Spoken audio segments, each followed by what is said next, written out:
एक विषय है।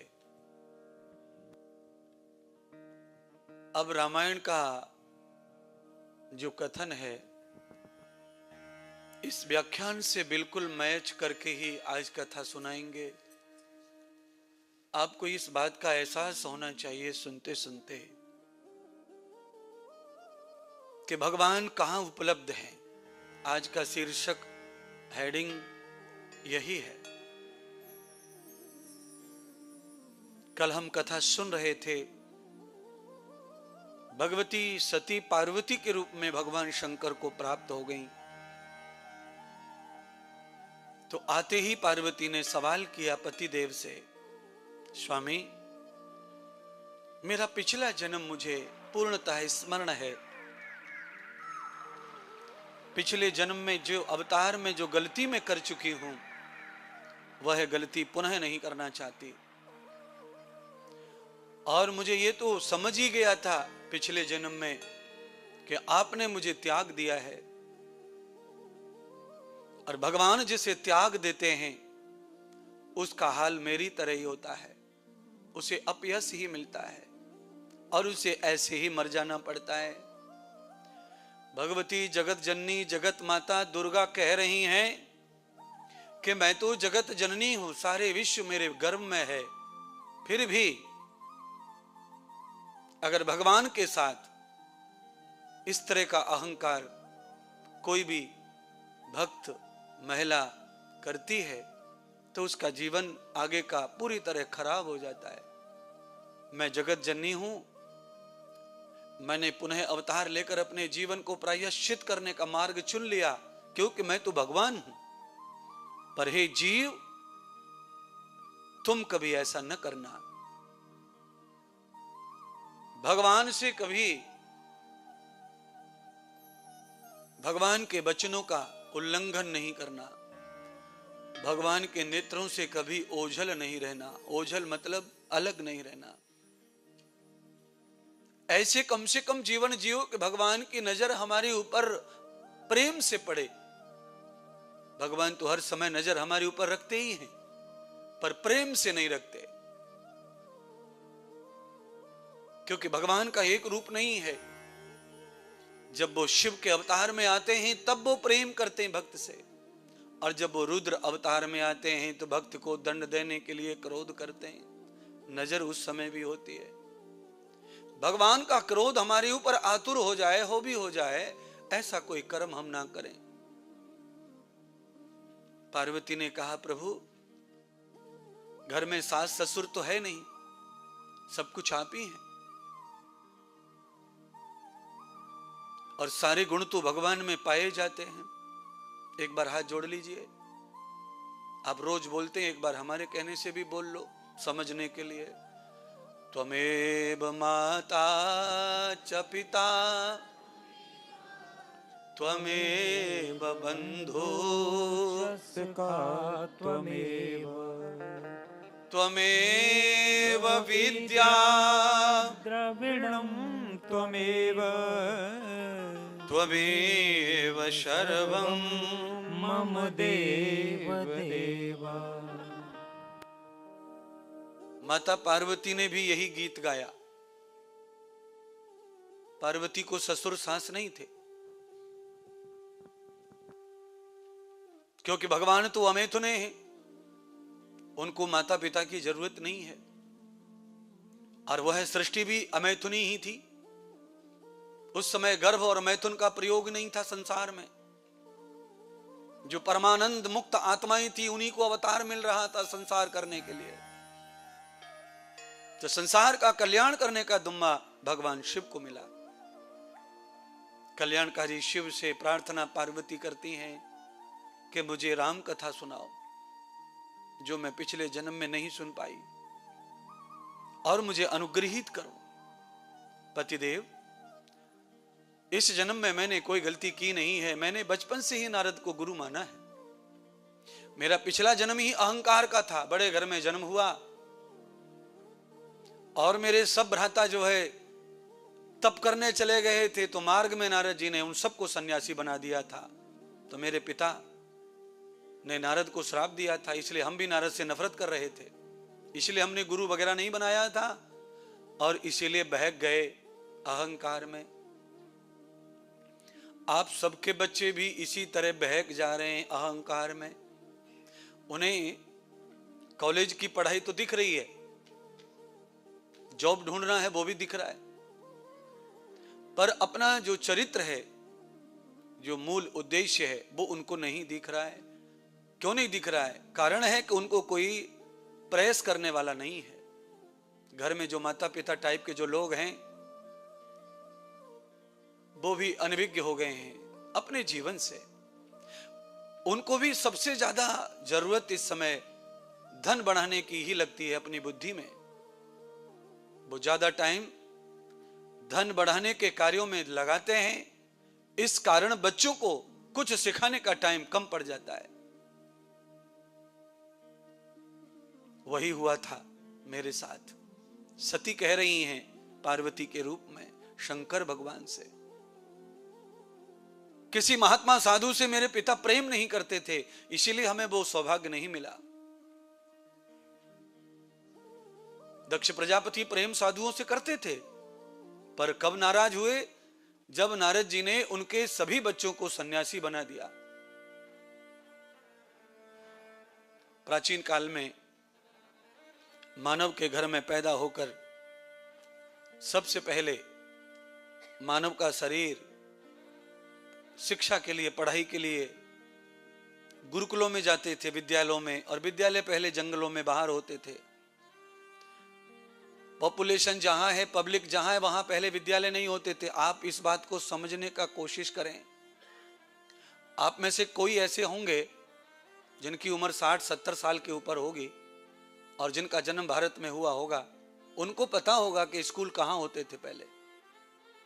कम से कम गांव से 2-3 किलोमीटर दूर तो स्कूल था, पोखरे के ऊपर, तालाब के ऊपर, बगीची में, कहीं भी दूर जहां गांव के नर नारी ना आ सके वहां स्कूल की व्यवस्था। ये तो हो गई सरकारी तंत्र, और इससे पूर्व का जो तंत्र है वो ऋषियों का, साधुओं का, भारत की पढ़ाई का, वो गुरुकुल का है, पाठशाला का है।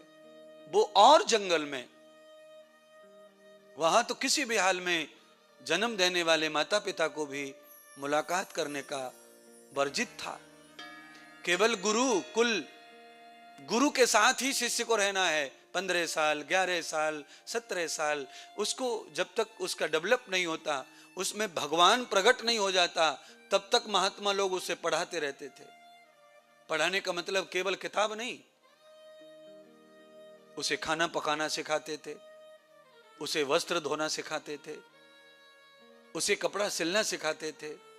मशीन नहीं थी, सुई से, धागे से। ये सब मेरे ऊपर प्रैक्टिकल है, इसीलिए बता रहा हूं। आज भी भारत में ऐसे गुरुकुल मौजूद हैं जहां पर वही पद्धति जीवित है, और उसमें से मैं एक हूं, निकल के आया हूं।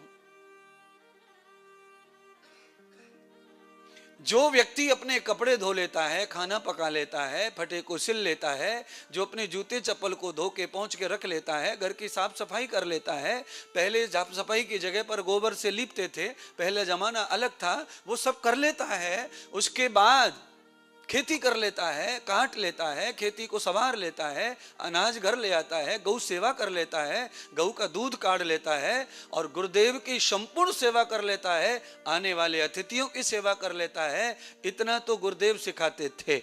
एक माँ अपनी बेटी को इतना सिखाए तब बेटी नाम कमाएगी, नहीं तो कुछ कमाने वाली फिर क्या कमाएगी? नौकरी जाएगी, पैसा कमाएगी, बाकी सब खत्म। अच्छा, फिर सब खत्म तो फिर सुख के लिए तरसेंगे, फिर सुख नहीं मिलेगा। अब सुख मिलेगा नहीं तो सुख कहां से आएगा? पैसों से आएगा सुख? पेड़ों से झड़ाएंगे सुख को? सेब संतरा के साथ खरीद के लाएंगे सुख? नहीं ला सकते। आप मन की इच्छा के लिए, जीव की इच्छा के लिए संतरा खा सकते हैं, पर अगर आपका घुटना दुखता है तो संतरा आपको तकलीफ देगा। आपका मन सुख चाहता है, जीवा सुख चाहती है, पर आपके पैर में पीड़ा जो है वो सुख आने नहीं देगी। अगर आपने संतरा खाया तो आज अत्यधिक दर्द होगा। अर्थात अगर आपके शरीर में वात का रोग है तो संतरा दुश्मन है, आम दुश्मन है, टमाटर दुश्मन है, नींबू दुश्मन है, कोई भी विटामिन सी दुश्मन है, सूजा देगी, सूजन कर देगी, जकड़ देगी, दर्द से रुला देगी, ये हाल है। तो मन मारना पड़ेगा, जीवा को मारना पड़ेगा, तब वो दर्द जो है धीरे धीरे सहना पड़ेगा। अगर जीव को नहीं मारा, मन को नहीं मारा, तो दर्द सहन नहीं होगा, फिर जहर खाना पड़ेगा, अर्थात गोली दवा खानी पड़ेगी।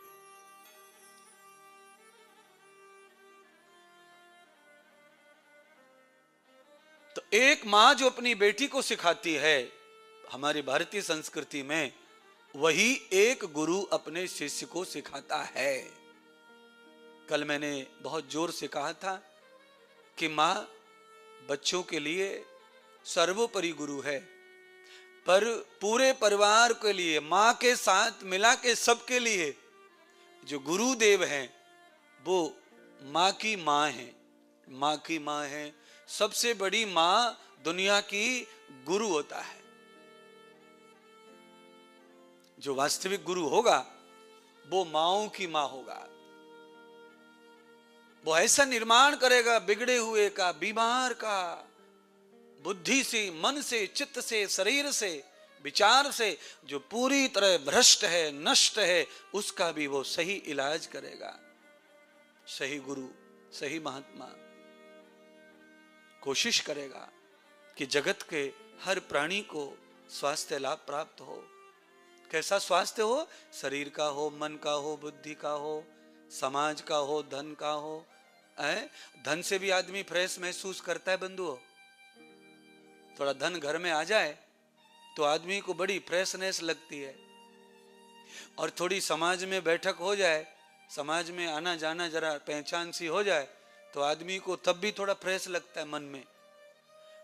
आदमी के शरीर में थोड़ी ताकत हो, मान लो अपने घर का दरवाजा गिर गया, उसने खुद ही उठा करके बाहों से लगा दिया उसको, तो बड़ा अच्छा लगता है, अंदर से उसको महसूस होता है कि नहीं नहीं नहीं, मुझ में है कुछ। तो 50 किलो वजन उठाकर सिर पे रख ले तो उसको अंदर से अच्छा लगता है कि मेरी बाहों में बल है, ताकत है।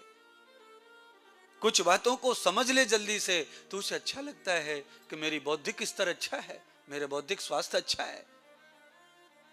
मन को संभाल ले, शांत कर ले, उसे अच्छा लगता है अंदर से कि मेरी मानसिक प्रवृत्ति अच्छी है, मेरा मानसिक स्वास्थ्य अच्छा है।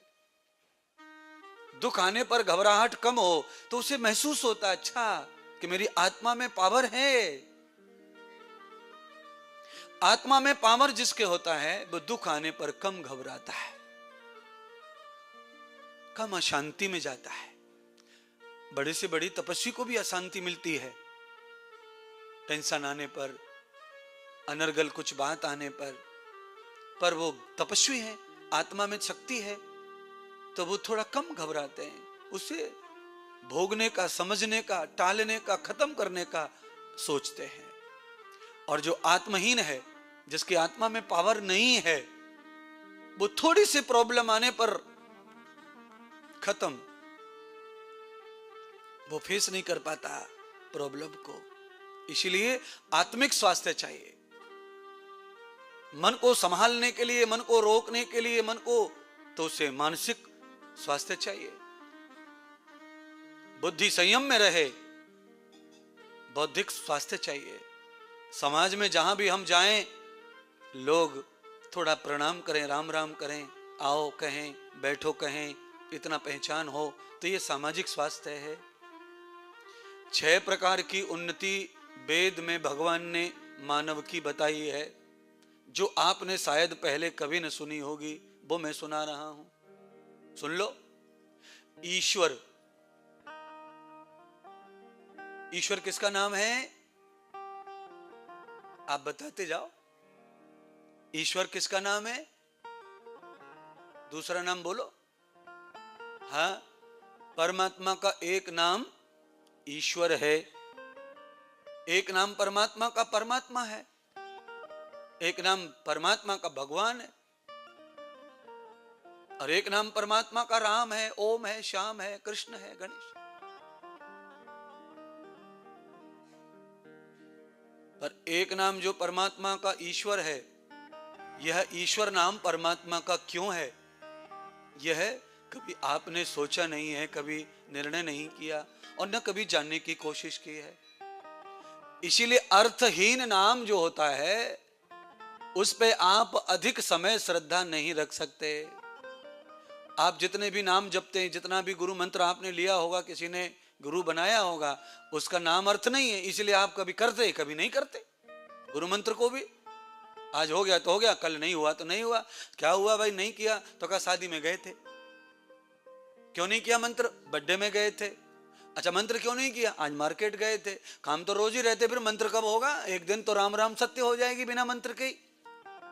मार्केट और दुकान मकान तो ये रोज ही रहेंगे ना। इनके साथ ही मंत्र जपना है, इसीलिए गुरु बनाते, इसीलिए नाम स्मरण करना है। सब्जी अलग और रोटी अलग कौन कौन खाता है? केवल रोटी कौन खाता है और सब्जी कौन खाता है? अलग अलग कोई तो होगा तुम में ऐसा मस्त है कि रोटी अलग और सब्जी अलग। सब्जी और रोटी दोनों खाते ना, बिल्कुल। रोटी अलग खाई तो रोटी अटकती गले में, अकेली रोटी गले में फंसती है, अटकती है। आप अकेला ब्रेड खाओ अटकेगा, रोटी खाओ अटकेगी, तो उसके साथ कुछ होना, तब रोटी ठीक से अंदर मॉइस्चर होके गटक जाती है। तो जैसे रोटी अकेली अटकती है, इसी तरह बिना भगवान के, बिना परमार्थ के, बिना सेवा पूजा के ये संसार भी अटकता है, आगे नहीं जाता, परेशान करता है। फिर सहारा लो, पानी पियो, कुछ और करो, तब गटको, तो स्वाद नहीं आएगा, पेट नहीं भरेगा। इसीलिए संसार में रहकर संसार को गटकना है, निगल जाना है, पूर्णतः भर लेना है, पेट तृप्त हो जाओ, इतना संसार करो, पर साथ में परमार्थ करो।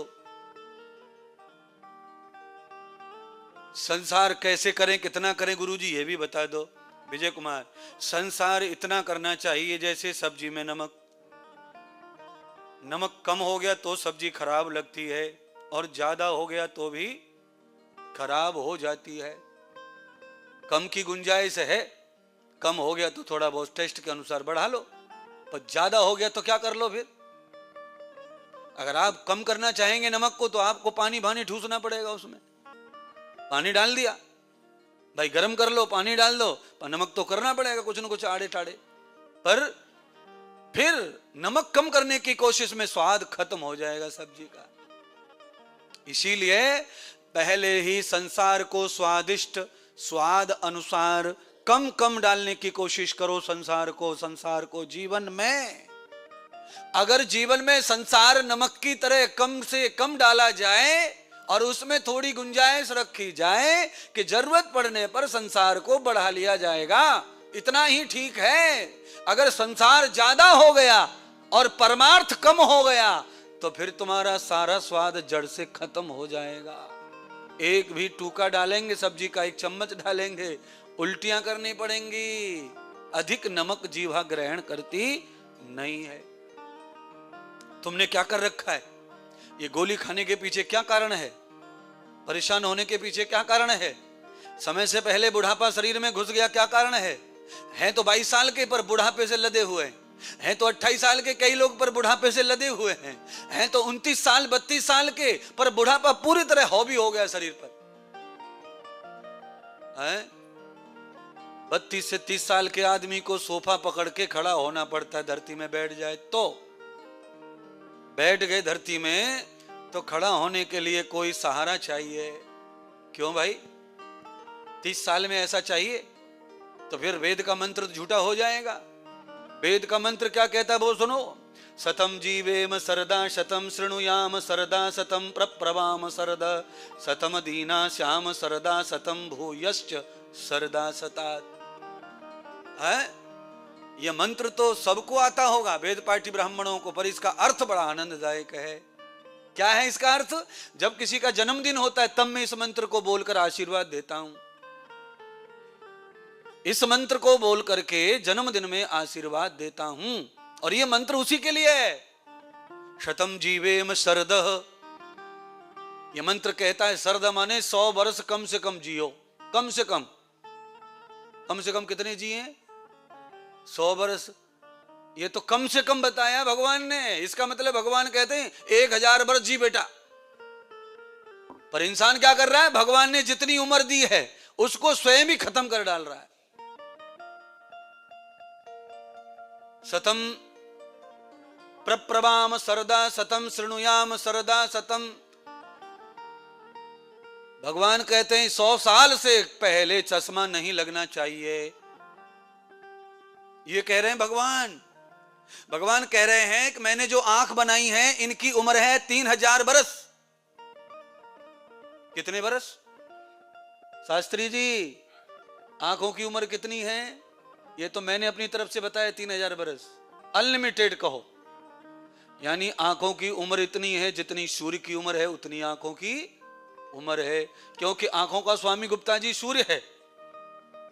ये सब मुझसे मिलेगा सुनने को, दुनिया में कहीं नहीं है कुछ। आंखों का स्वामी कौन है? सूर्य है। बुद्धि का स्वामी कौन है? सूर्य है।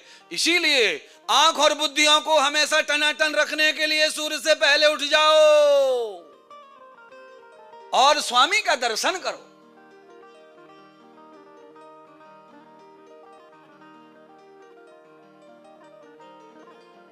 है क्यों हंस रहे भाई?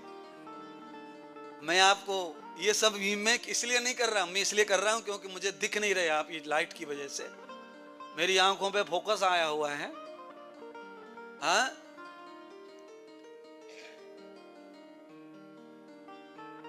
इसलिए मुझे थोड़ा पर्दा करके आपको देखना पड़ रहा है? मैं आपको बताना क्या चाह रहा हूं, जो जीवन में न सुना हो वो मैं सुनाने के आया हूं। अच्छा बोलो, आपने कभी सुना था ये कि स्वामी कौन है आंखों का? नहीं सुना था। आंखों के अंदर कौन सा तत्व पाया जाता है सबसे ज्यादा? अग्नि तत्व। कौन सा तत्व? अग्नि। जहां भी अग्नि जल जाए वहां आंखें ज्यादा देखने लग जाती हैं। क्यों? स्वामी का दर्शन जो हो जाता है आंखों को। बल्ब जला दो, दिया जला दो, अंधेरे में सब कुछ देख लो, और दिया बुझा दो, बल्ब बुझा दो, पैर के पास में सुई पड़ी है पर दिखने वाली यूं यूं करके देखनी पड़ेगी आंगन में, आंखें नहीं देख पाएंगे उसको। अच्छा, खाते खाते अचानक बिजली चली जाए, लाइट चली जाए, तो खीर कैसी दिखती है फिर? सफेद खीर काली हो जाती है। सफेद खीर कैसी दिखे पंडित जी? काली। अरे पंडित जी, है काली। क्यों क्यों दिखती है? क्योंकि आंख का धर्म समाप्त हो जाता है, इसलिए असली रूप खीर का गायब हो जाता है। आंख का धर्म जब वापस आएगा तो खीर का रूप भी वापस आ जाएगा। है सफेद ही खीर, पर आंख का धर्म गया तो खीर का धर्म भी अदृश्य हो जाता है, गायब। मौजूद कटोरी में सफेद खीर है पर काली दिखाई देती है। क्यों? आंख का धर्म चला गया। इसीलिए शाम को जब सूर्यास्त होने लगता है तो आंखें देखना बंद कर देती हैं। बोलो, सूर्यास्त होता है तो आंखें देखना बंद करती हैं कि नहीं? ये तो बता दो जी। स्वामी जी, आंखें देखना बंद करती हैं। तो फिर हम क्या करते हैं? लाइट जलाना शुरू कर देते हैं। सूर्य का प्रतिबिंब है अग्नि, दीपक, लाइट, ये सूर्य का ही प्रतिबिंब निभा रही हैं। ये सूर्य का ही प्रतिबिंब है अग्नि। ये तो मैं एक ही बात बता रहा हूं, और बताएं दूसरी। गोस्वामी तुलसीदास क्या कहते हैं, शरीर क्या किससे बना है? ये तो आप सब कथाकार बताते हैं, जो भी आते हैं शास्त्री सब बताते हैं कि शरीर पंच तत्व से बना है। पंच तत्व कौन कौन से हैं? क्षिप जल पावक गगन समीरा। ये 5 तत्व हैं। इन पांचों को मिलाकर शरीर बना है। पर आज तक किसी ने बताया है कि ये पांचों तत्व शरीर में रहते कहां हैं? एक तो मैंने बता ही दिया, अग्नि कहां रहती है। हाँ, अब दूसरा तत्व आकाश कहां रहता है? आकाश माने खाली जगह। कान में खाली छिद्र है, आर पार पोकल फूकनी जैसा है कान, और कान में आकाश विराजमान है। इसीलिए कान शब्द को ग्रहण करता है, रूप को ग्रहण नहीं करता। आप दोनों आंखों पे पट्टी बांध लो और कानों से देखना चाहो कि गुरुजी आ गए, गुरुजी आ गए, कानों से देखो तो कानों से गुरुजी नहीं दिखेंगे, खाली सुनाई पड़ेगा कि गुरुजी गुरुजी गुरुजी गुरुजी, ये सुनाई पड़ेगा, पर गुरुजी काला है कि पीला है कि मोटू है कि पतलू है, नहीं दिखे।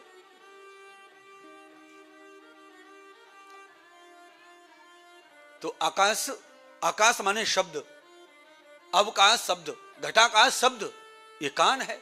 स्वामी उसका कौन है? आकाश है। अगर कान में आकाश स्वामी को नहीं रखा और रुई ठूस ली तो फिर कान में शब्द जाने वाला नहीं है। विजय कुमार जी, अगर कान में आकाश नहीं रखा, कान को भर लिया, आकाश की कान को भर लिया तो आवाज खत्म। कान को अगर तुमने खाली नहीं रखा तो आवाज कान में आने वाली नहीं है। लो जी, तो आकाश कहां रहता है? कानों में। यह भी पहली बार। दूसरा, नाक में कौन से देवता रहते हैं? नहीं, नाक में पृथ्वी रहती है। कौन सा देवता? पृथ्वी। हाँ, नाक में क्या क्या क्या अनुभव होता है? नाक से सुगंधी, गंध सुगंध, और गंध सुगंध का तत्व कहां है? पृथ्वी। और जीभा पर कौन सा देवता रहता है? समुद्र, जल देवता, समुद्र। अब जो वायु कह रहे थे वो सुनो, चमड़ी में वायु रहती है। चमड़ी का काम है स्पर्श करना, स्पर्श, सर्द गर्म को अनुभव करना। सर्दी गर्मी को कौन अनुभव करता है?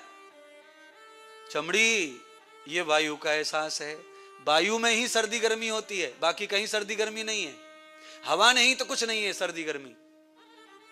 और बॉडी को हवा लगेगी तो पता चलेगा कि स्वेटर पहनो, चमड़ी बताती है। इसीलिए 5 ज्ञान इंद्रियां हैं, क्षिपि जल पावक गगन समीरा। 5 ज्ञान इंद्रियां हैं हमारी और 5 कर्म इंद्रियां हैं।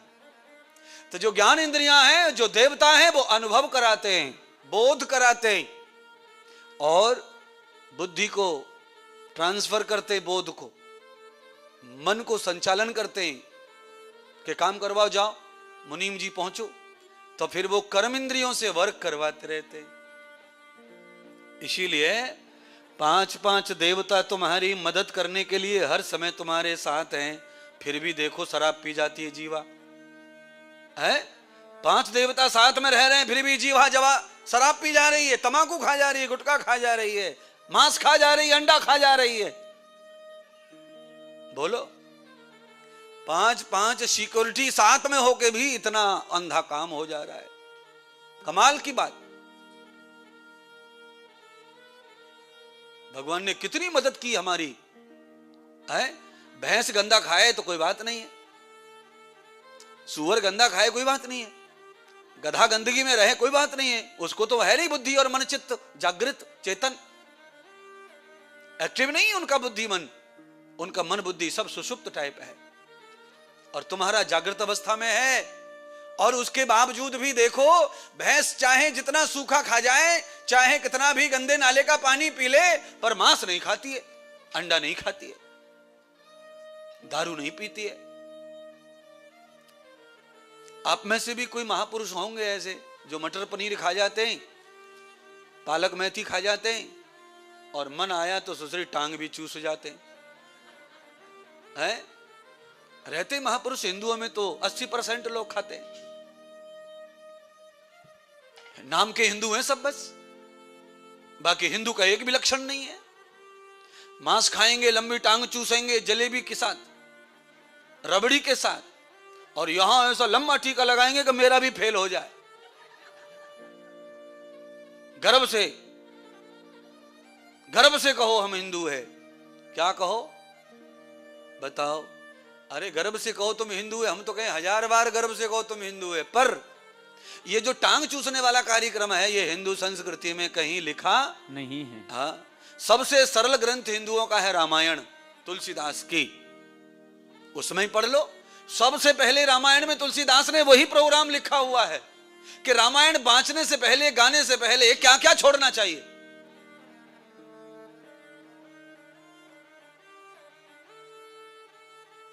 कमाल की कथा है महाराज।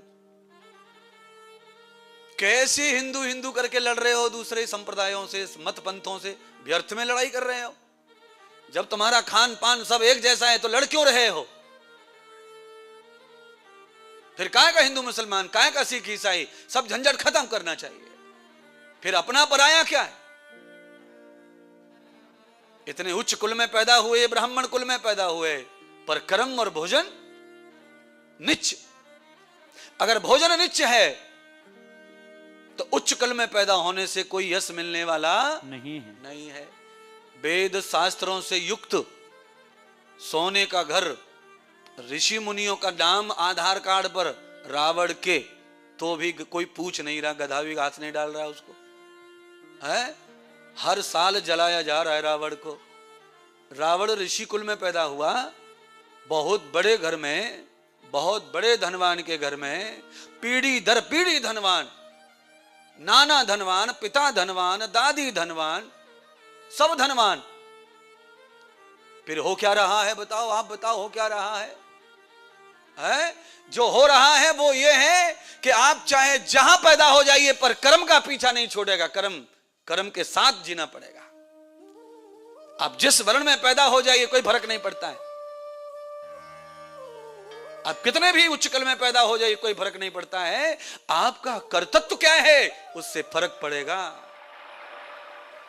अगर कर्तव्य का फर्क ना पड़ता तो 18 पुराणों को भगवान सूत ना गा पाते।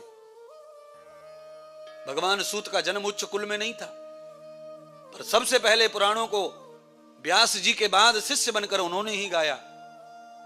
भगवान सुखदेव ने केवल एक भागवत को गाया है, पर 18 पुराणों को गाने वाला, गुरु की संपूर्ण परंपरा को चलाने वाला है सूत जी महाराज। और जन्म उच्च कुल में नहीं था, पर कर्मण्य युक्ताम तदयुक्त भूषणम, कर्म से आदमी भूषण धारण करता है। कुल का नाम थोड़े दिन ही आपको नमस्कार करवाएगा, पर धीरे धीरे लोग आपसे हटते चले जाएंगे।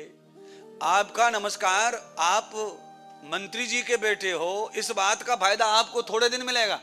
कितने दिन मिलेगा? 5 वर्ष। मंत्री जी हारे, गद्दी से उतरे, फिर बेटा के लिए कोई कार रोकता नहीं है। बेटा तो बहुत बड़ी बात है, मंत्री जी को कोई पूछ नहीं रहा। अंदर वाले कमरे में चाय कॉफी पी के सो रहे हैं बेचारे मंत्री जी, हार गए तो कोई नहीं पूछता है। फिर पटरी से गाड़ी उतर गई, पूछेगा कौन? अभी बताओ, जो गाड़ी पटरी से उतर गई उसमें कौन बैठेगा टिकट लेकर?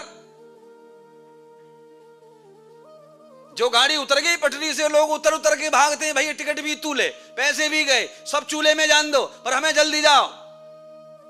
टिकट विकट सब भूल कर लोग जल्दी सफर करने के लिए कोई भी गाड़ी पकड़कर निकल जाते हैं। गाड़ी उतर गई पटरी से, उसका इंतजार कोई करता नहीं है कि कब पटरी पे आएगी, हम उसी में सफर करेंगे। चलती हुई गाड़ी में लोग ज्यादा बैठते हैं, और मुझे लगता है ये बिल्कुल सही फार्मूला है, क्योंकि नाम ही चलती का है गाड़ी, तो चलती में ही बैठो। अच्छा, गाड़ी गैरेज में खड़ी हो तो छोटे छोटे बच्चे बैठते हैं उसमें, गैरेज में पप्पा से चाबी ले लेते, छोटे बच्चे गैरेज में गाड़ी में खेलते, गाड़ी चलाते बिना स्टार्ट किए, तो वो कहीं आती न जाती, खेलने के लिए ठीक है, पर यात्रा करनी है तो चलती हुई गाड़ी में ही बैठना चाहिए। माता पार्वती ने भगवान शंकर को कहा, शिव स्वामी ब्रह्म से जोड़ दो मुझे। तो भगवान शंकर ने कहा, पार्वती सुनो, मैंने तो पहले भी कोशिश की, आज तुम स्वयं ही आई हो, कथा श्रवण करना चाहती हो, तो मेरा बड़ा सौभाग्य है, मुझे बड़ा आनंद आएगा। सुनिए, वह वक्ता, भगवान की कथा सुनाने वाला वो वक्ता महान और सौभाग्यशाली होता है। जो कोई उनसे प्रार्थना करके कथा सुने, वो वक्ता महान कहा जाता है। और कई वक्ता ऐसे भी होते हैं जिनसे कोई सुनना नहीं चाहता, वो जबरदस्ती पीछे पड़े रहते हैं।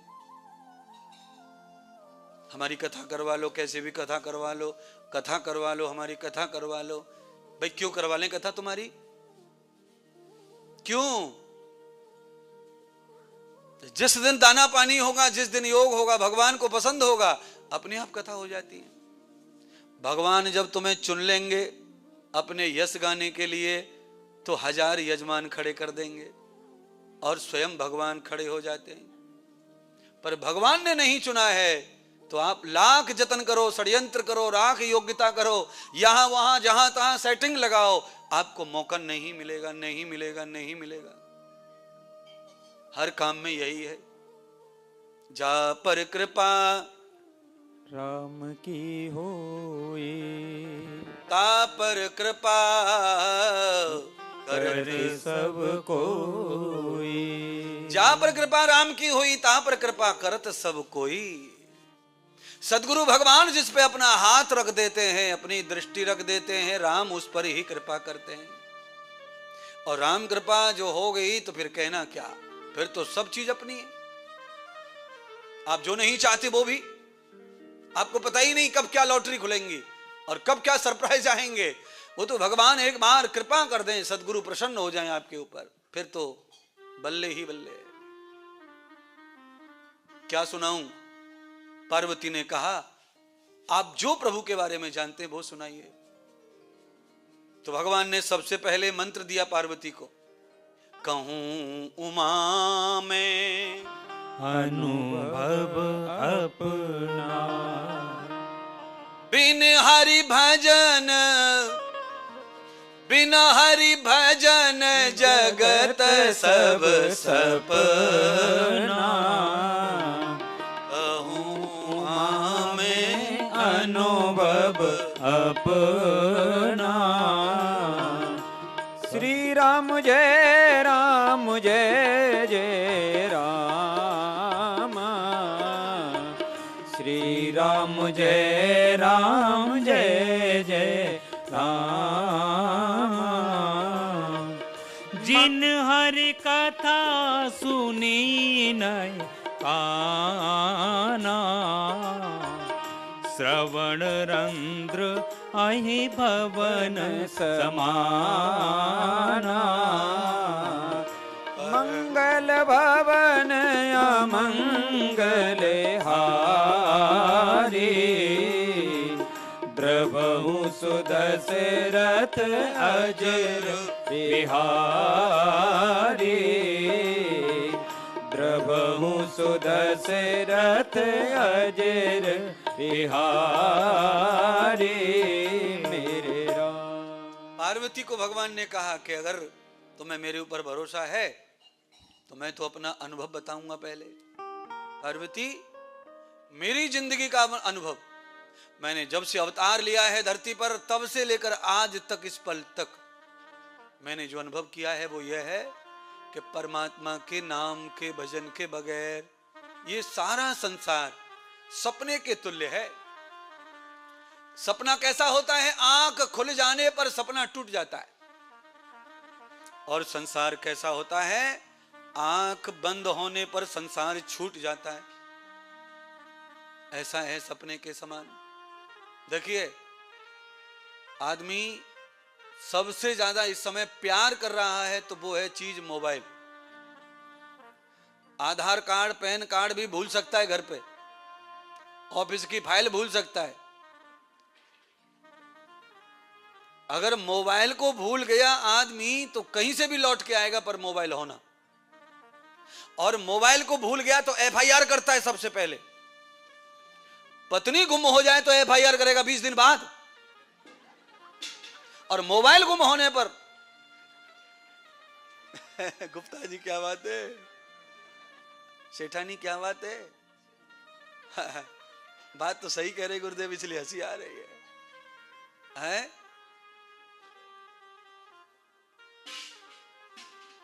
आपको बात समझ में आई क्या? आई महाराज, इसीलिए तो हंसी आई। मोबाइल चोरी हो जाने पर एफआईआर करने में सबसे फर्स्ट है हर आदमी, और उसका वही फार्मूला भी बताते हैं। पर घर में बेटा चोरी हो जाए, बेटी चोरी हो जाए, पति चोरी हो जाए, सामान चोरी हो जाए, आदमी जल्दी नहीं सोचता है एफआईआर की। जब थक जाता है तब लोग कहते हैं कि भाई अब FIR करो, अब सामान मिलने वाला नहीं है। ऐसा लगता है कि वीजा लग गया और गई इंडिया।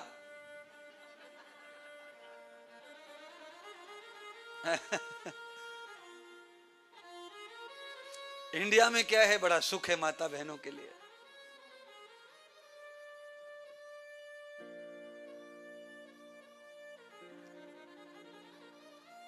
क्योंकि इंडिया में क्या है, सास रहती है, ससुर रहते, देवर रहते हैं। होली हो तो देवर के साथ खेलो, है? भाभियां रहती हैं बहुत सारी, अपनी मर गई हो, नाराज हो तो पड़ोसी की भी भाभी ही है भारत में। तो क्यों? प्रेम इतना है, आपसदारी इतनी है, आपस में बुलावा कितना है। शादी करनी हो तो पूरे गांव को जिमाना पड़ता है, पूरा गांव चूल करना पड़ता है, सब चूल्हे बंद, सातों जात के। गांव में कोई बुजुर्ग मर भी जाए तो मरने का भी भोजन इस तरह ही कराना पड़ता है। पूरे तहसील ब्लॉक 10 गांव 20 गांव जिमाने पड़ते हैं। ये सब आनंद भारत में ही प्राप्त होगा। हमारे यहां सीमित है, ऐसा तो है नहीं कि लोग सीमित हैं। इस शहर में लोग तो खूब है, लाइन टूटती नहीं कारों की, पर व्यवस्थाएं तो सब सीमित करते हैं। भारत में तो लोग कर्जा निकाल के भी भोजन कराते हैं। कर्जा उठा लेते हैं, पिताजी का अच्छा करेंगे 13वां 12वां, कर्जा निकाल लेंगे चाहे कुछ भी हो जाए, पर बेटी की शादी में पूरे गांव को जिमाना ही है। ये सब परंपराएं भारत की। अन्नदान करने की परंपरा, विवाह से पहले अन्नदान करवाने से विवाह निर्विघ्न पूर्वक पार पड़ जाता है, और आने वाला जो गृहस्थ है, नवदंपत्य है, उनको गृहस्थ में पुण्य प्राप्त होता है। अन्नदान करने से दूल्हा दुल्हन के परिवार का पाप नष्ट हो जाता है और वो सुखी रहें, इसीलिए ये प्रोग्राम है। अन्नदान हमेशा करते रहना चाहिए। राधा किशोरी सेवाधाम वृंदावन में 10,000 लोगों को रोज भोजन कराता है। 10,000 लोग जरा बहुत ज्यादा होते, ध्यान करेंगे तो हर रोज इतना भोजन, सुबह से शाम तक लाइन नहीं टूटती महाराज सेवा की।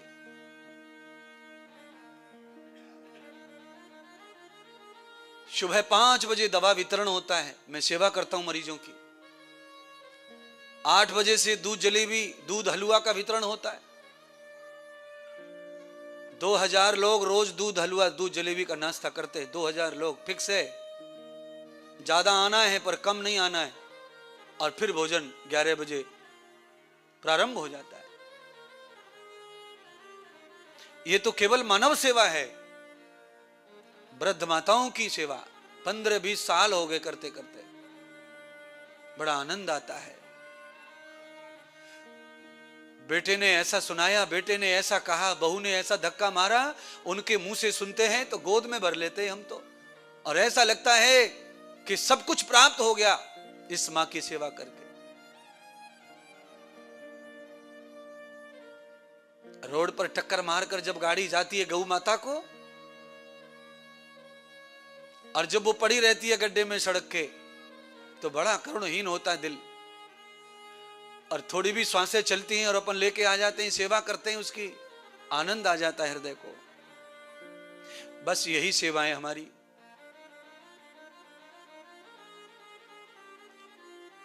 तीन 365 दिन में से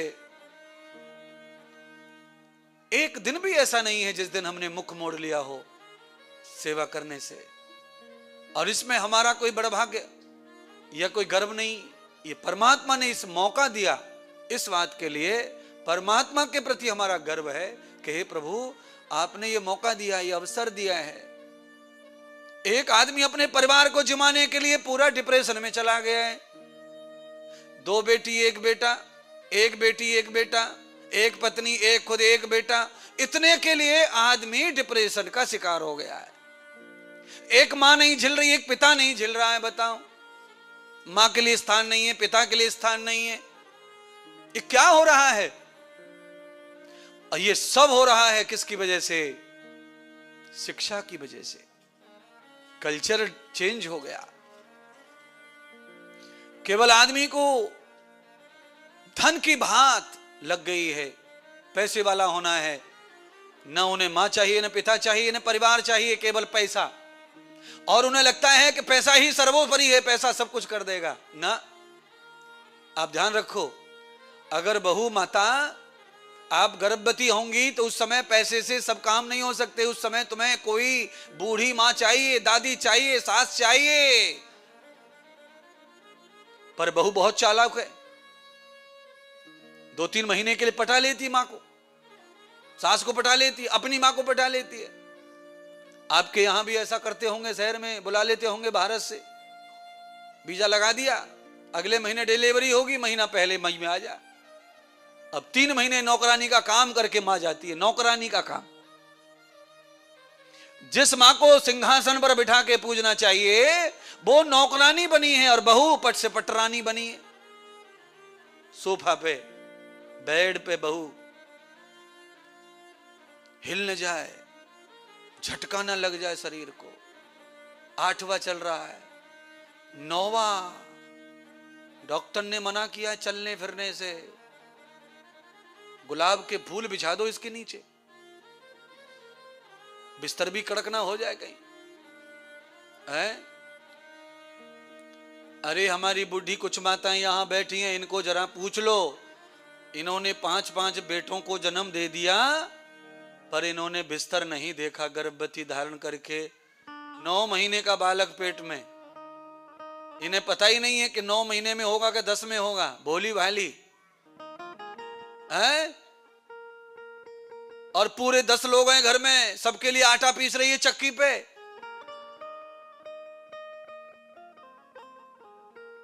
और 5 किलो आटा लगा के परात में रोटी पड़ रही है। और रोटी बना करके हाथ धोया, भोजन करने के लिए बैठने वाली थी, हल्का सा दर्द पेट में हुआ। मां को कहा, माता जी दर्द हो रहा है पेट में। माता ने कहा कि चल आंगन में चल।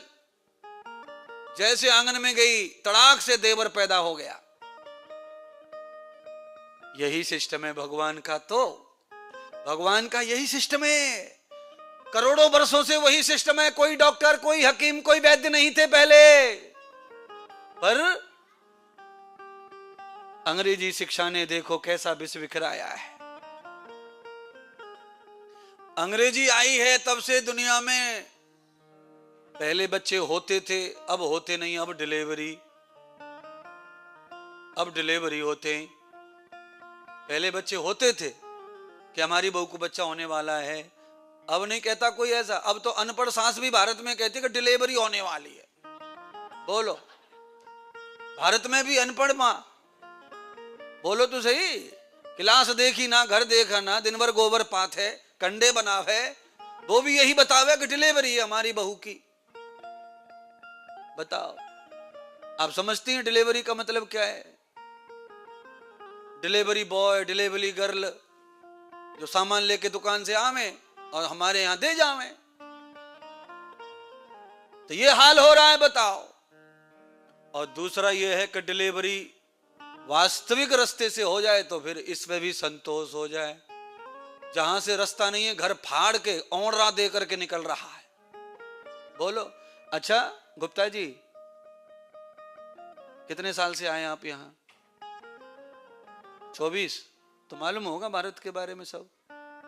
अच्छा, घर फोड़ करके दुकान में जब चोरी करते थे पुराने जमाने में, औंडा देकर, औंडा खोद कर, घर खोद कर जैसे सामान निकाला जाता था ना, ऐसे माताओं को पेट काट के, फाड़ फूड़ के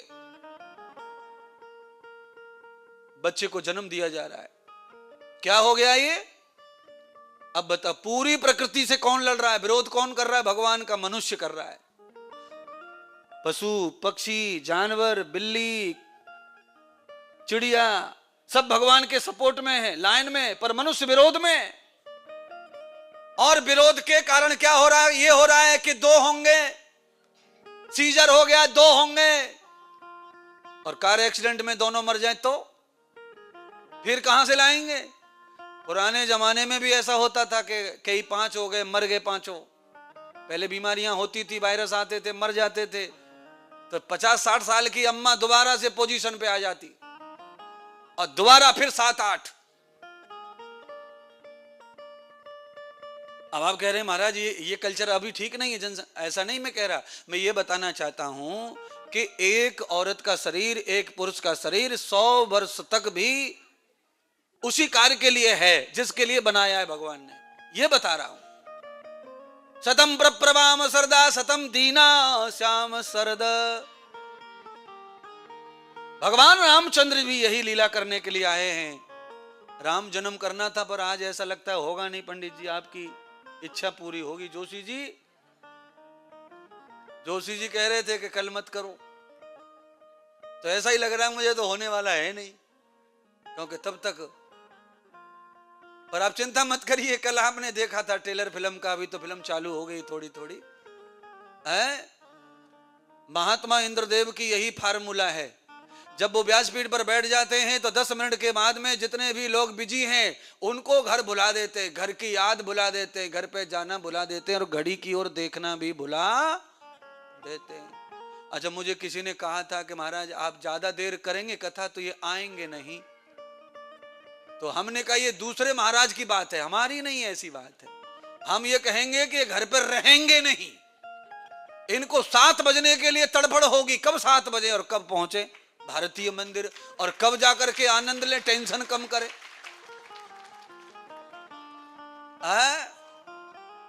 अच्छा देखो, दोनों हाथ टेक कर क्यों बैठा, क्या हो गया कमर में? फुल जवानी में लौट रहो छोरा। मैंने कहा ना 32 साल में यह हाल हो रहा है, पीछे मत टेके।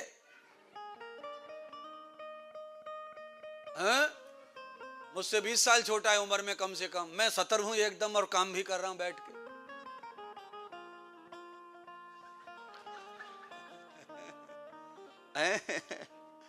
कुल मिलाकर कहने का अर्थ यह है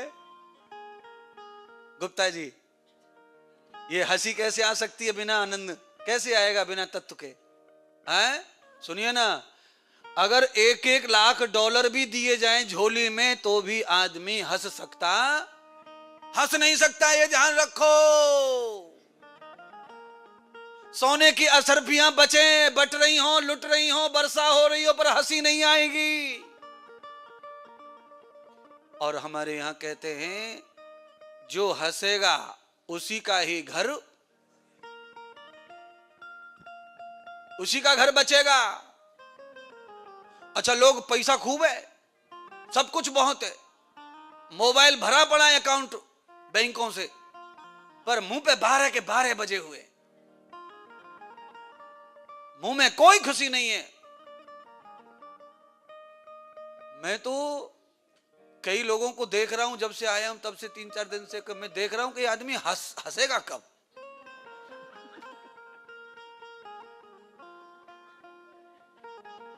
मैं तो तरस गया उनके चेहरे को देख के कि हंसे कब, ये हंसे कब। अरे मेरे संपर्क में नहीं आ रहे, वो मेरे संपर्क में नहीं है और मैं यही टेंशन में हूं कि हंसेंगे कब। मैं जाऊंगा यहां से भारत लौट के, तब तक मेरी विश पूरी होगी कि नहीं होगी, मैं हंसते देखना चाहता हूं उनको, पर लग नहीं रहा कि ऐसा होएगा, क्योंकि वो मेरे संपर्क में ही नहीं है, अपनी दुनियादारी में लगे हुए। क्या जरूरी है जीवन के लिए वो नहीं बताया, इसलिए उनको समझ में नहीं है।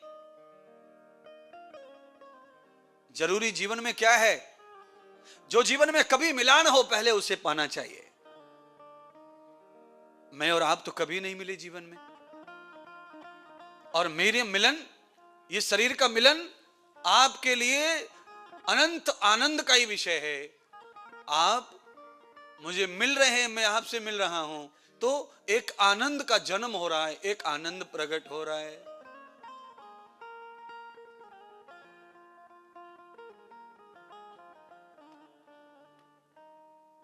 कभी कभी आदमी कथा में चला तो जाता है धक्का मुक्की खाकर, पर कथाकार भी कोई कोई ऐसे होते हैं कि उनकी कथा में बैठकर 15 मिनट निकालना मुश्किल है। अगर हम सो जाएं तो ठीक है, अगर हम जागते रहे तो फिर बीपी बढ़ा के आना है वहां से।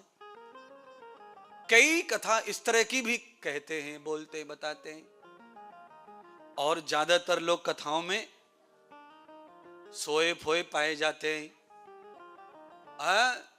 पर जिस कथा में सो गया, फिर वो कथा क्या कहना, फिर व्याख्यान क्या करना। एक बहुत बड़े सेठ जी थे, गुप्ता जी टाइप।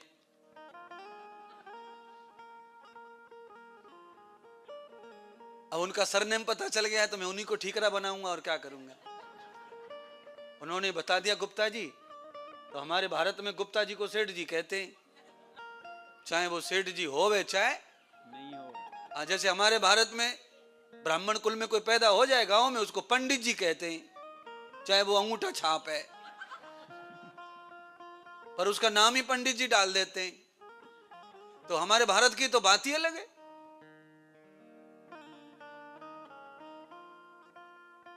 पत्नी बड़ी धार्मिक और पति नास्तिक।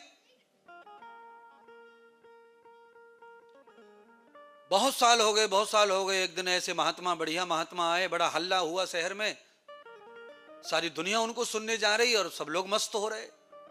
तो पत्नी ने कहा, स्वामी सारा गांव धन्य हो गया महात्मा के प्रवचन सुन करके, मैं भी गई, बहुत बढ़िया सुनाते हैं, केवल आप ही बचे हैं और आप इतने नास्तिक हैं कि इतने बड़े महात्मा हैं और उसके यहां भी नहीं जा रहे।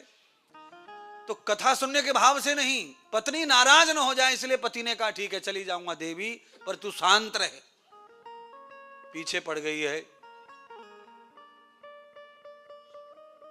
पत्नी को खुश करने के लिए चले गए। बड़े घर के थे, बड़े आदमी थे, सेठ जी थे। पहली बार कथा में देखा तो पूरे कथा के लोग खड़े हो गए। सेठ जी आओ आओ आओ आओ, और खाली कर दिए सोफा, सबसे अगड्डी, यजमान से भी अगड्डी बिठा दिया। सेठ जी को कहा, आओ आओ बैठो बैठो बैठो बैठो। सेठ जी आओ आओ सुना, बैठो बैठो सुना। जैसे पंडित जी जो कथा कह रहे थे, महात्मा बहुत बढ़िया है, भला ना ठिकाना, पंडित जी ने उसकी तरफ देखा ही नहीं, सेठ जी ने। और सोफा पर आकर बैठे, कोई श्लोक वगैरह बोला, सेठ जी का ध्यान था ही नहीं उस पे। थोड़ा सा कमर को ऐसे लंबा कर लिया, पीछे को कर लिया शरीर को, और फट से नींद आ गई। कथा पूरी हो गई 2.5 घंटा। लोग जब जाने लगे तो लोगों ने सेठ जी को भी जगाया, सेठ जी अब जाओ जाओ। तो कई लोग सेठ जी के बराबर के थे मित्रगण, उन्होंने कहा, भाई आज पहली बार कथा में देखा है तुझको, और तूने आज कथा में क्या क्या सुना बता। तो सेठ जी ने कहा, पूरी कथा सुनी है मैंने। तो क्या क्या सुना बताओ। तो कहा, आओ बैठो और जाओ।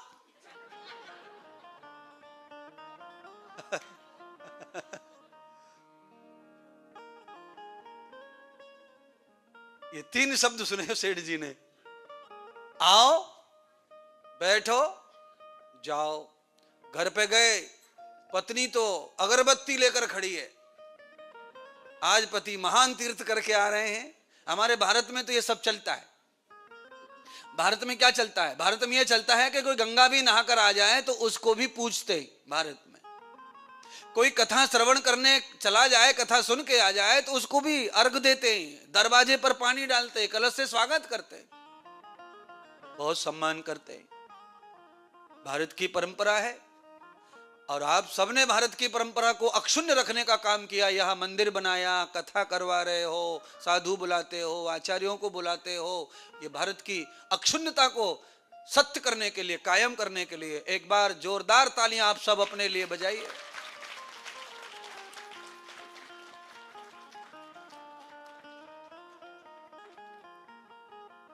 पत्नी ने भी पत्नी से सवाल किया। रोशनी ने पूछा, विजय तुम कथा में गए थे, क्या सुना? तो विजय जी तो सब सुनते हैं मुझे टीवी पर, मोबाइल पर। वो जो सेठ जी, अब गुप्ता जी का भी कट हो गया यहां से सवाल। वो जो सेठ जी थे उन्होंने कहा मैंने पूरी कथा सुनी है, 3 घंटे वहीं बैठा रहा हूं। तो कहा सुना क्या ये तो बताओ। तो कहा मैंने 3 बातें सुनी है, आओ आओ, बैठो बैठो और जाओ जाओ। पत्नी ने कहा बताओ। मैंने जैसे तैसे भेजा, वहां जाके सो गए। लोगों ने सम्मान किया होगा, बैठने को बोला होगा, ये सब चीजें मतलब की याद रखी हैं, बाकी सब भूल गए। पत्नी ने कहा चाहे जो हो, पहली बार गए हैं, 2-3 शब्द भी हाथ में आ गए, इन्हीं को भी महामंत्र मान लो, इनको ही ध्यान में रखो। पति ने पत्नी की बात मान ली। आज कथा में जाने का पुण्य है ये। पत्नी की बात समझ में आ गई, का ये 3 शब्दों को ही मंत्र मान लो, आज गुरु जी की वाणी से निकले तो इनको ही मान लो और आप इन पर ही ध्यान दो। तो आज सेठ जी ने क्या किया कि दिन में कथा में सो के आया तो रात में नींद नहीं आ रही। अब नींद नहीं आ रही, 12-1 बज गया तो ये तीनों शब्दों को रिपीट कर रहा, आओ बैठो जाओ, आओ बैठो जाओ, आओ बैठो जाओ। लाली ने एक व्हील चेयर को मेरी तरफ करना बेटी, मेरी तरफ। हाँ, इसको सुन के जाना है बस, 2-3 मिनट में खेल कर दूंगा। एक बार जोर से हंस के तब जाना, बस में ये जरा हो जान दो, पूरा लाभ लेके जाओ इस दृष्टांत का। आगे के दृष्टांत को मैं भेज दूंगा पार्सल करके घर तक, क्योंकि हाजिरी लगी है तो सब चीज घर बैठे भी प्राप्त होंगी, चिंता न करो। और ये भी छूटेगा, जो मिला है ये भी छुड़ाएंगे, सब कुछ अच्छा करेंगे, सब नया कर सकते हैं, सब कुछ गुण है हमारे पास। परम प्रभु परमात्मा भगवान शिव कह रहे हैं माता पार्वती को, वो तो कथा है, ये जो मैं कह रहा हूं ये दृष्टांत है। गुप्ता जी 3 शब्द रात भर रट रहे थे सेठ जी। आज ऐसा हुआ कि सेठ जी गांव में नामी थे, तो कई महीनों से चोर जो है सेठ जी के घर में डाका डालने का प्लान कर रहे थे, पर प्लान फेल हो रहा था। आज प्लान सक्सेस हुआ, तो चोर सेठ जी के घर में प्रवेश हुए और सेठ जी को मालूम ही नहीं है कि चोर आ गए कि क्या आ गया। सेठ जी तो माला जप रहे थे वो 3 शब्दों की, आओ। और जैसे ही आओ कहा कि चोर तो चोरी होता, चोर घबरा गया। अब जब चोर घबराया तो चोर बैक गियर डाला चोर ने, तो सेठ जी ने दूसरा मंत्र, बैठो। अब तो चोर पसीना छोड़ गया, भाई ये सेठ ने पहचान लिया। इतने में तीसरा मंत्र बोल दिया, जाओ।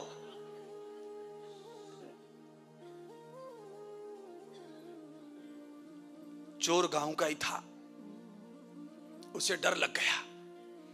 भारत में कहावत है कि चोर के पांव बहुत कमजोर होते हैं। चोर घबरा गया। अब गांव का होने के नाते उसे पता था कि सेठ बहुत ताकतवर आदमी है। सुबह इसके पता चल गया, इसने पहचान लिया मुझको, रात को फांसी चढ़ेगी सुबह। तो चोर ने पूरे 6 महीने में जितना माल चुराया था दुनियादारी से, पोटला मार के 4 बजे पहुंच गया सेठ के पास। सेठ जी चरणों में गिर पड़ा, माथा रगड़े, करोड़ों का माल, सोना चांदी हीरे मोती सब चरणों में डाल दिया। कहा सेठ जी 6 महीने में जितनी चोरी की वो सब आप ले लो, पर सुबह मेरा नाम मत बताना किसी को कि मैं तुम्हारे घर आया था चोरी करने, तुमने मुझे सेठ जी कह रहे तू है कौन? ना मैंने पहचाना है ना मैं जानता हूं तू क्या है, हमारे घर कब आया हमें नहीं पता। इसने कहा सेठ जी आप मुझे मत उल्लू बनाओ, अब मुझे धोखे में रख रहे हो, सुबह होते ही बता दोगे, सारा गांव मुझे पीटेगा, ये सब माल ले लो।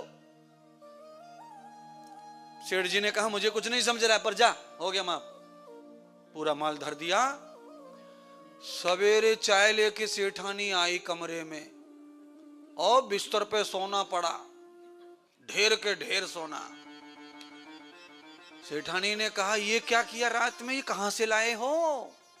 तो कहा मैं कुछ नहीं लाया, सुबह सुबह 4 बजे अपने आप दे गया कोई। तो कहा कैसे? तो कुछ नहीं, तूने जो गुरु मंत्र दिया था रात में कथा का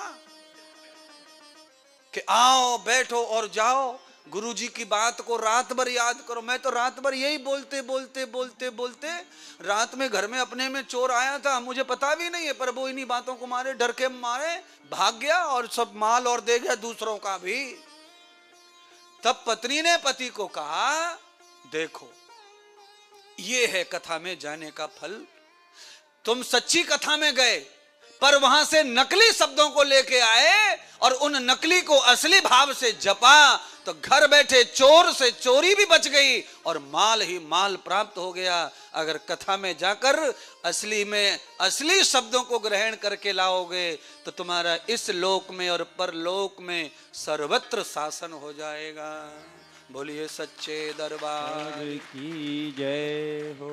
अब जाना हो तो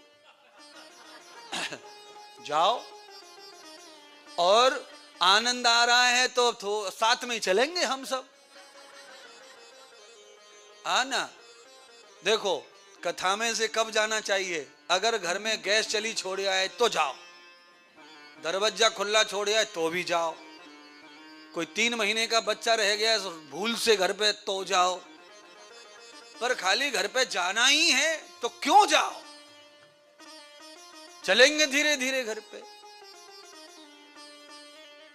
जीवन में जितनी कथा अंदर प्रवेश हो जाएगी, नहीं भी हो जाएगी, कानों में टकराएगी, शरीर पे टकरा के वापस चली जाएगी, तो भी लाभ मिलेगा, तो भी लाभ मिलेगा।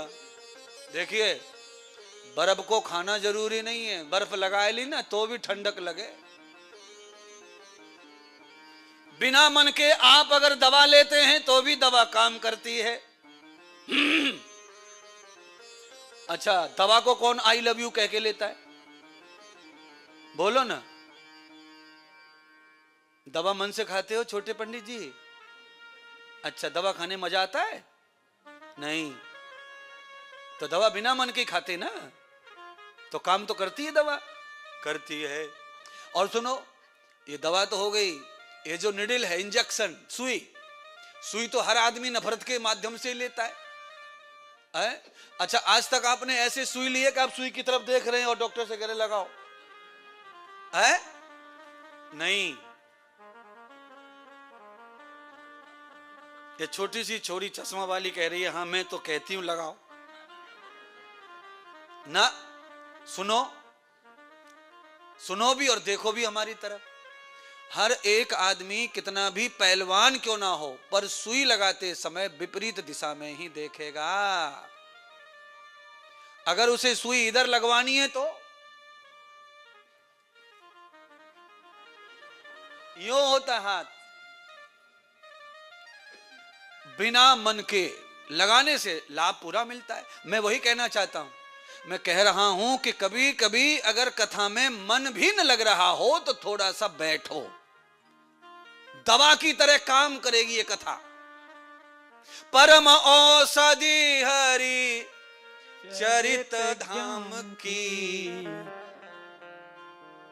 ये परम औषधि है भगवान के धाम की, परमात्मा के ज्ञान की। इस परम औषधि को जो ग्रहण कर लेता है बिना मन के भी, तो ये तन मन से निरोगी बना देती है। तदम्न धर्मन युक्तानाम। तो कोशिश में यही कर रहा हूं कि आप कैसे भी प्रसन्न रहें, आनंदित रहें। आज आप कोई नाचे नहीं ना, दूसरा दिन है, एक ही छुटकू। हाँ चलो, अब हम सब लोग शरीर को थोड़ा सा प्रसन्न कर लें। मन तो प्रसन्न हो गया, अब तन को भी थोड़ा परहेज कर लें। डबल पुण्य।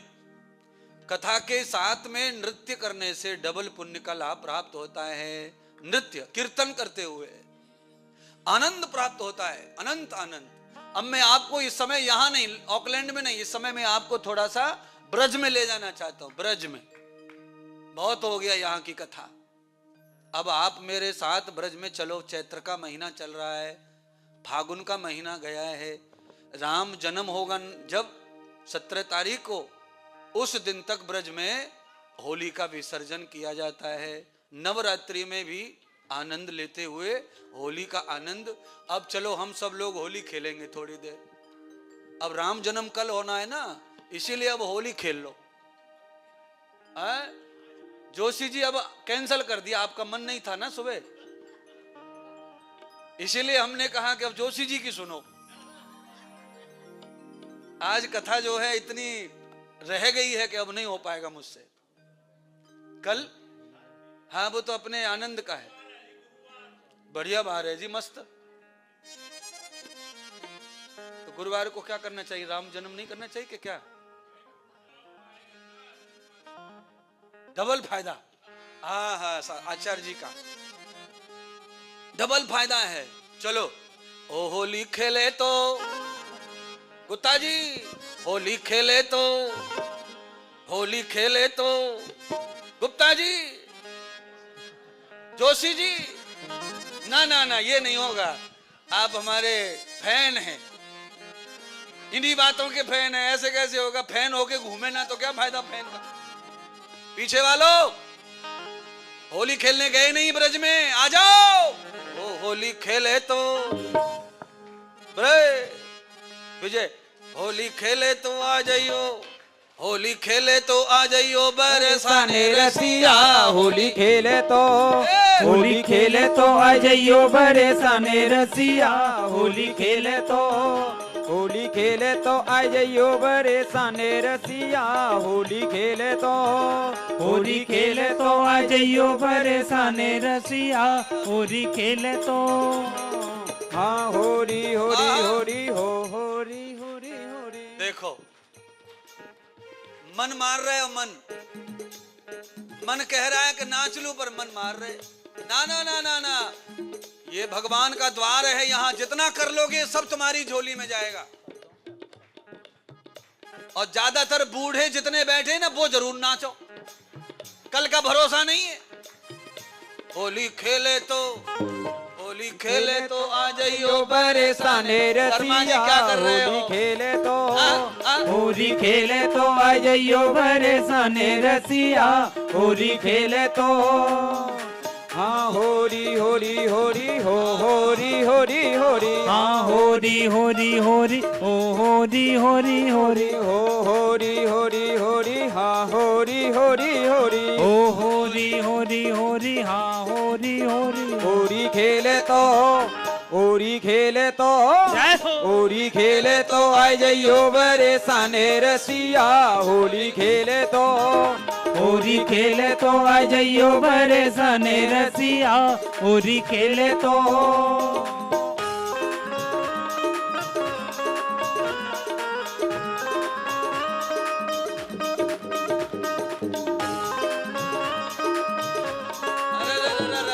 ओए जोशी जी ये क्या कर रहे हो आप? पंडितानी नाराज कर दूंगा, ऐसा मंत्र मारूंगा।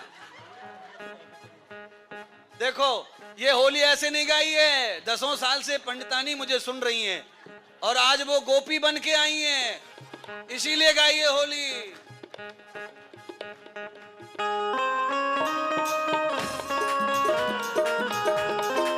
जय हो।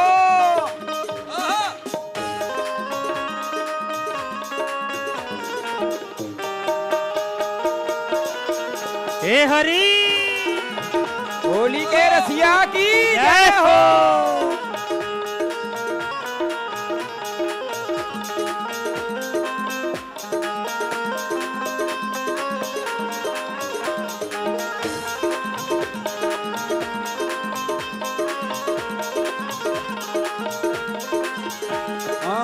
रंग भी लइयो गुलाल भी लइयो, रंग भी लइयो गुलाल भी लइयो, रंग भी लइयो गुलाल भी लइयो, रंग भी लइयो गुलाल भी लइयो।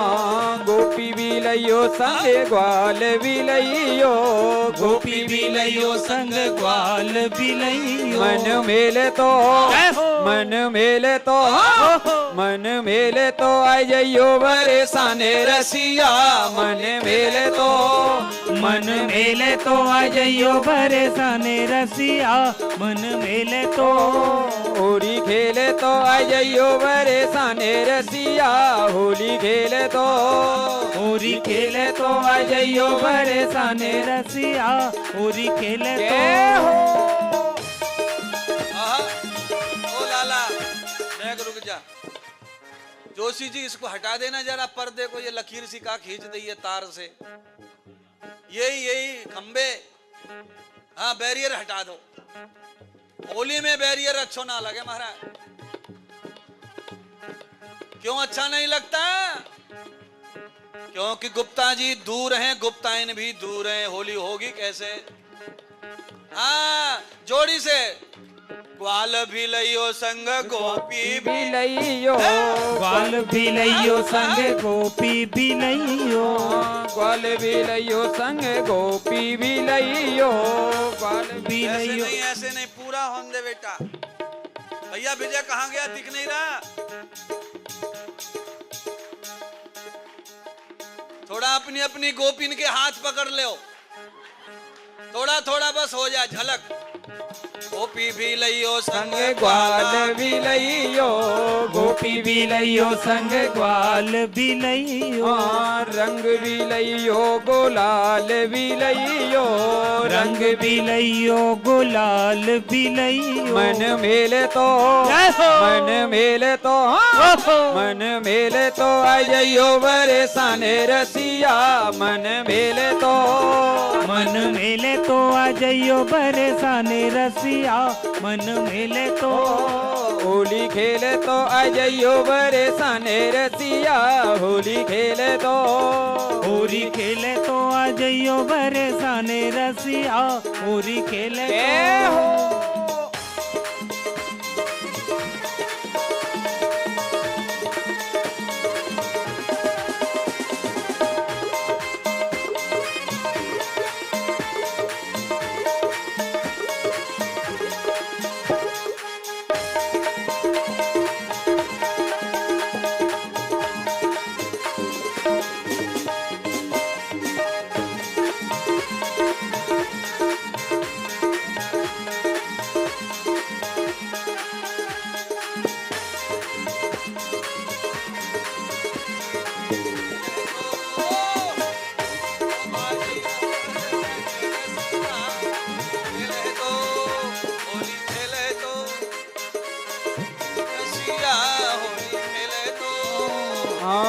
कोरे कोरे कलश मंगाए कोरे कोरे कलश मंगाए कोरे कोरे कलश मंगाए कोरे कोरे कलश मंगाए केसरिया सब रंग घुराए केसरिया सब रंग घुराए केसरिया सब रंग घुराए केसरिया सब रंग घुराए रंग रेले तो रंग रेले तो रंग रेले तो आ जाइयो बरसाने रसिया रंग रेले तो रंग रेले तो आ जाइयो बरसाने रसिया रंग रेले तो होली खेले तो आ जाइयो बरसाने रसिया होली खेले तो होली खेले तो आ जाइयो बरसाने रसिया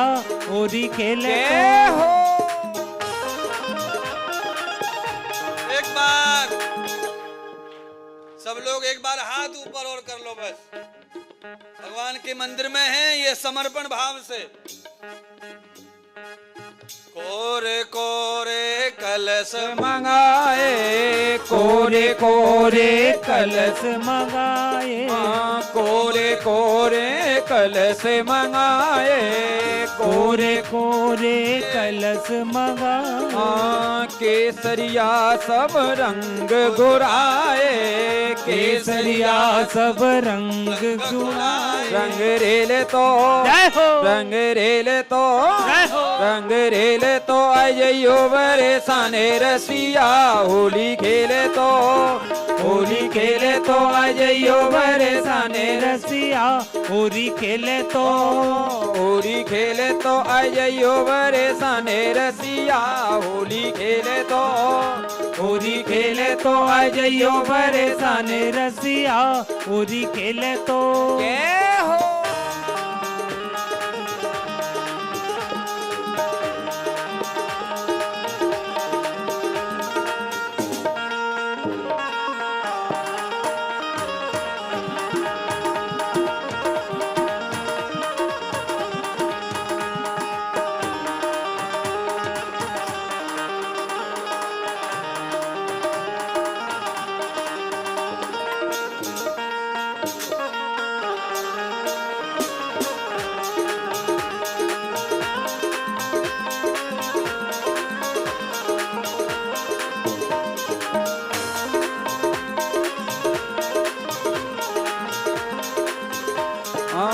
होरे यारे होर दंग मचावे होरे यारे होर दंग मचावे होरे यारे होर दंग मचावे होरे यारे होर दंग मचावे गोपियन में लठ लगावे गोपियन में लठ लगावे गोपियन में लठ लगावे गोपियन में लठ लगावे झटका झेले तो झटका झेले तो झटका झेले तो आ जाइयो बरसाने रसिया झटका झेले तो झटका झेले तो आ जाइयो बरसाने रसिया होली खेले तो होली खेले तो आ जाइयो बरसाने रसिया होली खेले तो होली खेले तो आ जाइयो बरसाने रसिया होली खेले तो होली खेले तो आ जाइयो बरसाने रसिया होली खेले तो होली खेले तो आ जाइयो बरसाने रसिया होली खेले तो होली खेले तो आ जाइयो बरसाने रसिया होली खेले तो होली खेले तो आ जाइयो बरसाने रसिया होली खेले तो होली खेले तो आ जाइयो बरसाने रसिया होली खेले तो होली खेले तो आ जाइयो बरसाने रसिया होली खेले तो बोलिए श्री रामायण ग्रंथ की जय हो सनातन धर्म की जय हो बोलिए श्री ब्रजधाम की जय हो होली के हुरियारों की जय हो होली के मस्तानों की जय हो जय जय श्री राधे।